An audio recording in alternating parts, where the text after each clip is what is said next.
Hello, welcome to chapter 1 of Am I Neurodivergent? Spoiler for the series, yes I am, and if you're watching this, you may well be too.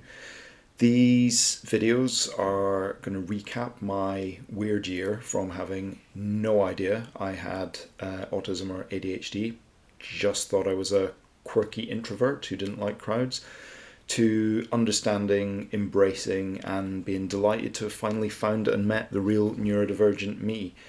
Check out my intro video if you've not seen it here, I guess, or linked in the description below if I can't work out how to tag these links on.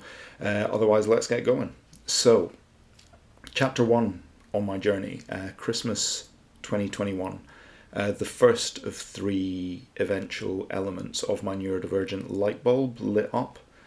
A Facebook friend who's a teacher posted two links on his wall. The first was a link to a short article, again, hopefully linked here, or if not, linked in the description below. An article about adults who discovered they were autistic after their child was diagnosed.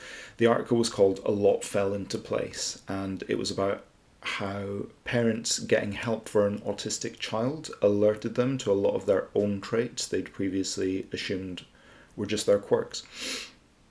So I don't have kids of my own, but I was intrigued, so I read on. Because hyperfixating on something interesting and going deep down a rabbit hole to find out as much as you can is, surprise, a neurodivergent trait. The article's about adults who start reading around autistic traits in others, so hyperfocus, difficulties and awkwardness in social situations, and realise the traits are not just describing others but themselves as well. The article also sets out that in the 20 years between 1998 and 2018, the incidence of autism had increased by almost 800%. That doesn't mean more people are getting autism, by the way. The vast majority of cases, autism is something you're born with. It just means more and more people are aware of it and recognising it. Spoiler, neurodivergence is everywhere. And it's always been there. We just didn't used to have a name for it. Roughly 1 in 7 people are neurodivergent. Break that down, and roughly 1 in 100 people are on the autism spectrum. Having an autistic brain brings a lot of strengths, being really organised, having great attention to detail, seeing patterns quickly where others don't. It also does bring challenges. We need a lot of alone time. We tend to really fixate on hobbies and special interests.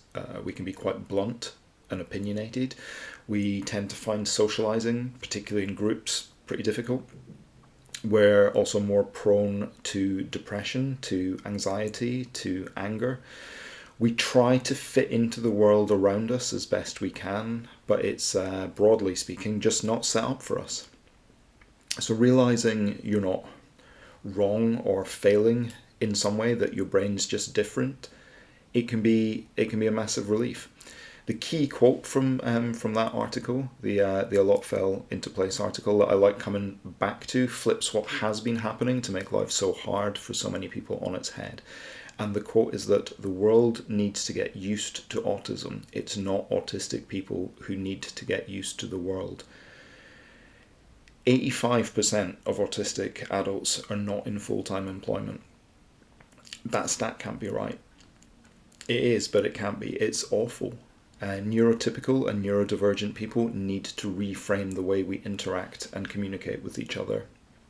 Another interesting point raised is that autism also often comes to adults as a second diagnosis, for example, following an earlier diagnosis of food disorders or other mental health or anxiety diagnoses, where you maybe don't cope if there's too much noise or too much light in your environment, or if a situation doesn't go exactly like you thought it would and it throws you into a panic or a meltdown. Stuff like this could all well just be autism. There's a lot of common ground in the way it manifests. It's just a difference. It's a difference in processing information and processing your environment. Knowing this about yourself helps you to address those differences, including getting adjustments at work to create a quieter environment that suits you, for example.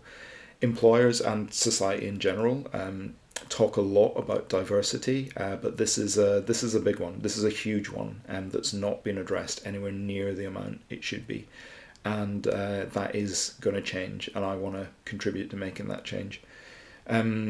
The other link I clicked on that day, again, either here or in the description below, was the AQ test. It's a self-test for autism. The AQ test is the most recognised autism self-test. It starts a lot of people, including me, on their journey to realisation or even a formal diagnosis. I'm not going to over-explain the test yet, at least in this episode. Different elements of the AQ test are going to ring true for different people, but I would 100% encourage anyone watching this video to take the test, see where you land, and hopefully join me for future episodes of this channel as I take you through the highs and lows of my own journey. I scored high in the AQ test, but not off the charts high. I think it was 35 out of 50, which said significant autistic traits and advised to chat with a licensed therapist. So see how you get on. If you score super low, this channel's probably not for you, although you may be what's called masking really strongly. That's a whole other episode.